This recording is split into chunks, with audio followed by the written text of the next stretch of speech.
Hi தம்பி Vijay and சகோதரி சங்கீதா. இந்த வீடியோ உங்கள் ரெண்டு பேருக்காக மட்டும். என் பேர் பெனடிக்ட் எட்வர்ட்.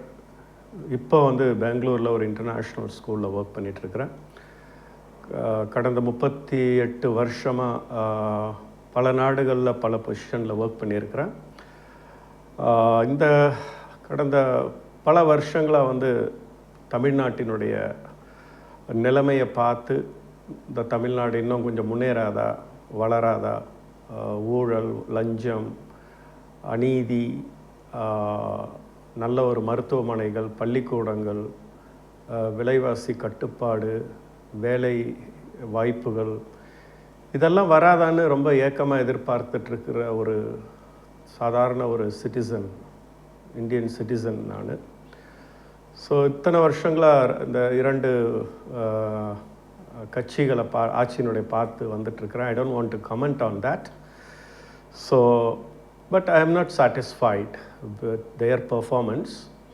அதனால் இந்த தமிழ்நாட்டுக்கு ஒரு நல்லது நடக்கணும், நல்ல ஒரு தலைவர் வரணும், நல்ல ஒரு கட்சி ஆளணும், நல்ல ஒரு எம்எல்ஏஸ் வரணும், ஒவ்வொரு தொகுதியும் நல்ல வளர்ச்சி அடையணும்னு எதிர்பார்த்துட்டு இருந்த ஒரு சிட்டிசன் நான். இன்னும் இந்த வீடியோ போடுறதுக்கு ஒரு முக்கிய காரணம், I am a member of the great Tamilaga Vettri Kazhagam. I am very very proud of that. எப்படா எலெக்ஷன் வரும், தம்பி விஜய்க்கு ஓட்டு போடணும்னு காத்துட்ருக்கிற ஒரு வாக்காளர் நான். நீங்கள் கட்சி ஆரம்பிக்கும் போது ரொம்ப சந்தோஷமாயிடுச்சு. ரொம்ப எதிர்பார்த்துட்டு இருந்தேன், யாரோ ஒரு நல்லவங்க வரணும் அப்படின்னு சொல்லிட்டு. திரு ரஜினிகாந்த் அவர்களை எதிர்பார்த்தேன். உடல் நலம் மற்றும் பலவித காரணங்களால் அவரால் வர முடியல. Health is very important, right? அதுதான் ப்ரையாரிட்டி கொடுக்கணும், நம்ம முதன்மையை கொடுக்கணும். நம்ம அவரால் வர முடியாமல் போயிடுச்சு. ரொம்ப எதிர்பார்த்தேன், ஏன்னா அவரோட ரசிகன் நான். அடுத்து விஜயகாந்த் கேப்டன் வருவார்னு எதிர்பார்த்தேன். ரொம்ப அழகாக வந்தார். நிறையா வாக்காளர்கள், நல்ல நேரம் அவர் முதல்வர் ஆயிருக்க வேண்டியது. அன்எக்ஸ்பெக்டடாக, அன்ஃபார்ச்சுனேட்டாக அவரும் ஹெல்த் இஷ்யூஸ், மற்ற இஷ்யூஸ் காரணமாக அவராலையும் முடியலை, கண்டினியூ பண்ண முடியல. அப்படின்ற போது தான் நீங்கள் தமிழக வெற்றி கழகம் ஆரம்பிச்சிங்க. ரொம்ப ரொம்ப ரொம்ப ரொம்ப சந்தோஷப்பட்டேன். நான் மட்டும் இல்லை, இந்த தமிழ்நாட்டில் எல்லாருமே சந்தோஷப்பட்டிருப்பாங்க. உள்ளுக்குள்ளே ஒரு சில கட்சிகளை ஆதரித்தாலும் நீங்கள் அரசியலுக்கு வரீங்க அப்படின்ற போது ரொம்ப எல்லாருமே சந்தோஷப்பட்டிருப்பாங்க. அது இல்லாமல் இந்த இத்தனை வருஷம் சினி ஃபீல்டில் இருக்கிறீங்க, எந்த ஒரு குறையும் சொல்ல முடியாத அளவுக்கு இருந்திருக்கிறீங்க. இப்போது பொதுவாக நாம் கெட்டு போகணுன்னா பொம்பளைங்க விஷயத்தில் தான் கெட்டு போவோம். ஸோ இந்த வரைக்கும் நீங்கள் நிறைய வதந்திகள் இருக்குது, பட் எந்த ஒரு பிளாக் மார்க்கும் உங்கள் மேலே வரலை. சங்கீதா உங்களுக்கே தெரியும்னு நினைக்கிறேம்மா. அதனால் ஒரு நல்ல மனுஷன்தான் நீங்களும். அதனால் இப்போ நடக்கிறதெல்லாம் ஒரு unexpected, like unfortunate incidents are happening. கடவுள் ஒரு பெரிய பொறுப்பை கொடுக்குறாருன்னா அதுக்கு பல சோதனைகளை கொடுப்பார். மறுபடியும் சினிமாவை கோட் பண்ணுறேன் நான். 30 கோடி அடையணுன்னா இந்த 30 லட்சத்தை செலவு பண்ணணுன்னு ரஜினி, அது எவ்வளோ ரூபான்னு தெரியல சரியா, இப்போ வரமாட்டேங்குது. ஸோ அந்த செலவு பண்ணணும் அப்படின்ற ஒரு கொடுத்துருப்பாரு. செலவு பண்ணுறதானே சந்தோஷமாக இருந்தாலும் அதில் ரஜினி சார் எவ்வளோ கஷ்டப்பட்டிருப்பார் அந்த செலவு பண்ணுறது அப்படின்றத பார்த்தோம். அதே மாதிரி தான் உங்களுக்கும் கடவுள் ஒரு பெரிய சோதனையை கொடுத்துட்டார், ஏற்கனவே கொடுத்துட்டாரு. கரூர் இன்சிடெண்ட் அன்எக்ஸ்பெக்டட் அகெயின், யாரை எதிர்பார்க்காத ஒரு விபத்து, ஒரு இன்சிடெண்ட். அது யார் பண்ணாங்கன்னு கடவுள் பார்த்துக்குவார். கோர்ட்டு பார்த்துட்ருக்கு, சிபிஐ பார்த்துட்ருக்கு. ஸோ அது ஒரு பெரிய சோதனை.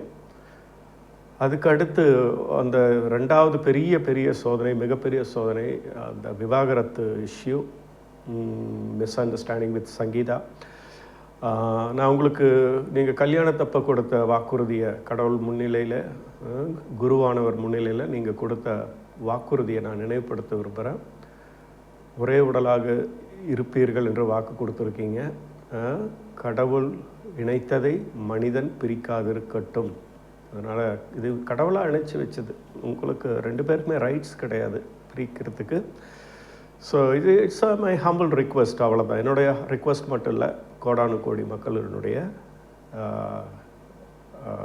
ஒரு விருப்பம். நீங்கள் மறுபடியும் ஒன்றா சேரணும், சங்கீதா சகோதரியோட ஒன்றா சேரணும் அப்படிங்கிறது. எந்த ஃபேமிலியில் இங்கே விஜய் ப்ராப்ளம் இல்லாமல் இருக்குது? எல்லா ஃபேமிலியிலையும் ப்ராப்ளம் இருக்குது. என் குடும்பத்துலேயும் ப்ராப்ளம் இருக்குது. பேசி தீர்த்துக்க வேண்டியது தான், அவ்வளோதான். தீர்க்காத பிரச்சனைன்னு எதுவுமே கிடையாதுங்க உலகத்தில். எல்லா பிரச்சனைக்கும் ஒரு தீர்வு இருக்குது. இன்றைக்கி நடக்கக்கூடிய ஈரான், யூஎஸ்ஏ, இஸ்ரேல் பிரச்சனைக்கும் தீர்வு இருக்குது, பேசினாங்கன்னு. அது யாரும் they are not ready to have a talk. அதனால் நீங்கள் 2 பேரும் பேசணும், மனசு விட்டு பேசணும். The reason is you have 2 children, beautiful children, and sorry, அதுக்குள்ள ஒரு ஸ்டூடெண்ட் வந்துட்டாங்க. The reason is your 2 children, Sanjay and உங்கள் அழகான ஒரு தேவதை பெண் குழந்தை, இவங்க 2 பேருக்காகவாது நீங்கள் யோசிங்க. 2 பேருமே கிவ் அ செகண்ட் தாட்.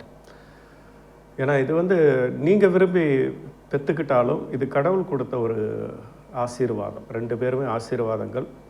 அவங்களுடைய ஃப்யூச்சரை மனசில் வச்சுக்கிட்டு கொஞ்சம் நினச்சி பாருங்கள். நாளைக்கு தந்தை இல்லாமல் இல்லை தாய் இல்லாமல் அப்படின்ற போது, இருந்தும் இல்லாத ஒரு நிலைமை வரும்போது அவங்களுடைய நிலைமை யோசிச்சு பாருங்கள்.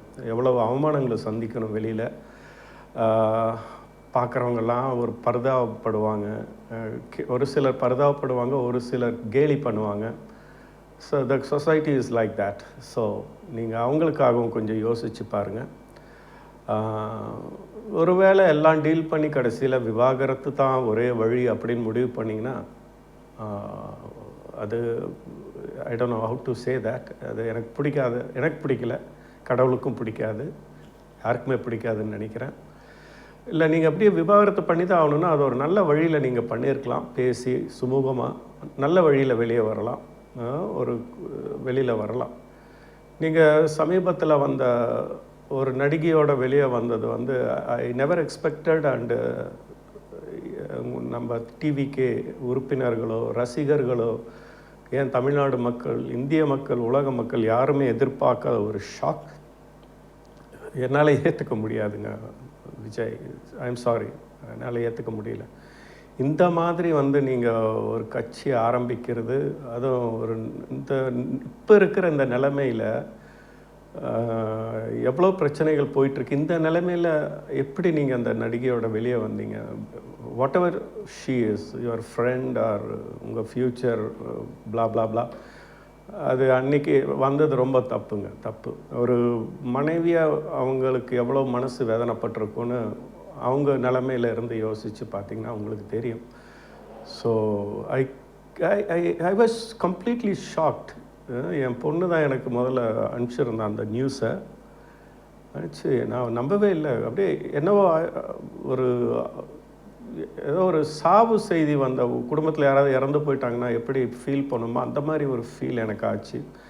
அதனால் சாரி, இதை சொல்கிறதுக்கு I don't have any right to say, but since you are going to be in a public forum and I think I have the right to tell this. நீங்கள் அந்த நடிகை இல்லாத ஒரு தலைவனாக வெளியே வரணுங்க. தயவு செஞ்சு அந்த நடிகை விட்டு முழுசாக வெளியே வந்துடுங்க. நீங்கள் we don't want her to be part of your life and part of your mission of ruling Tamil Nadu. நாங்கள் யாருமே விருப்பப்படலைங்க. அது ஊரே சேர்ந்து எதிர்க்கிறது அப்படின்னாக்கா அதில் ஒரு காரணம் இருக்கும் இல்லைங்களா? ஸோ சங்கீதாமா உங்களுக்கும் சொல்கிறேன், கிவ் அ செகண்ட் தாட். யாருமே இங்கே யோக்கியம் கிடையாது. we all make mistakes. nobody is perfect except God. அதனால் எல்லாருமே தவறு செய்கிறவங்க தான். அதனால் கிவ் அ செகண்ட் தாட். பேசுங்க, உட்காந்து பேசுங்க. அடுத்து விஜய் அவர்களுக்கு சொல்ல விரும்புகிறது என்னென்னா, எல்லாமே நாரி போச்சு, இப்போது அசிங்கமாக தான் இருக்குது. இதில் இன்னும் நாரத்துக்கு ஒன்றும் இல்லை. அதனால் அந்த ஆக்ட்ரஸ் ஏதாவது உங்களை சொல்லி பிளாக்மெயில் அது இதுன்னு பண்ணால் கூட ஓப்பனாக சொல்லி வெளியே வந்துடுங்க. Come out of that. நீங்கள் ஒரு சாக்கடையில் இருக்க வேண்டாம். தயவு செஞ்சு வெளியே வந்துடுங்க. we are there to support you. தனியாக நிறுங்க. நீங்கள் சப்போஸ் அது எங்களுடைய விருப்பம் கிடையாது, கடவுளுடைய விருப்பம் கிடையாது. நீங்கள் சங்கீதா அவர் சகோதரியை விட்டு பிரியறதுங்கிறது பட் அதுதான் வழின்னா தனியாக நில்லுங்க, அப்பா அம்மாவோட இருங்க. நாங்கள் இருக்கிறோம், எல்லாரும் நாங்கள் இருக்கிறோம். We will support you till the end, but not with this actress. Please நீங்கள் பண்ணுங்கள். அடுத்து ஒரு ஃபைனலாக ஒரு ரிக்வெஸ்ட். இந்த தமிழ்நாடே உங்களுக்காக இப்போ எதிர்பார்த்துட்ருக்கு. ஒரு க்ளீன் இதாக வரணும், நீங்கள் க்ளீனாக வரணும். எல்லாம் நிறையா பேர் யூடியூப்லேயும் சோஷியல் மீடியாஸ்லேயும் உங்களை பற்றி தரக்குறைவாக பேசிகிட்ருக்காங்க. எனக்கே இவ்வளவு கஷ்டமாக இருக்குன்னா உங்களுக்கு எவ்வளோ கஷ்டமாக இருக்கும்னு ஐ கேன் அண்டர்ஸ்டாண்ட். ஸோ நீங்கள் க்ளீனாக வரணும் வெளியில், அவ்வளோதான். கண்டிப்பாக இந்த கரூர் விஷயத்துலேயும் உங்களுக்கு கடவுள் நல்ல தீர்ப்பு கொடுப்பாருன்னு நினைக்கிறேன். இது விபத்தா யார் பண்ணாங்க அப்படின்றத காலம் பதில் சொல்லும். அதே மாதிரி இந்த தமிழ்நாடு உங்களை எதிர்பார்த்துட்ருக்கு. நல்ல ஒரு தமிழ்நாடு மட்டுமல்ல, Puducherry, Kerala, maybe it might spread to other states also. So தயவு செஞ்சு ஒரு முடிவெடுங்க, பேசுங்க, பேசிட்டு முடிவெடுங்க. இந்த வீடியோவை நான் போடுறதுக்கு முக்கிய காரணமே என்னென்னா, ஒரு திருக்குறள். நீங்களும் எப்போ குட்டி கதை சொல்லுவீங்க, நான் ஒரு திருக்குறளை சொல்ல விரும்புகிறேன். இடிப்பாறை இல்லாத ஏமரா மன்னன் கெடுப்பார் இலானும் கெடும்.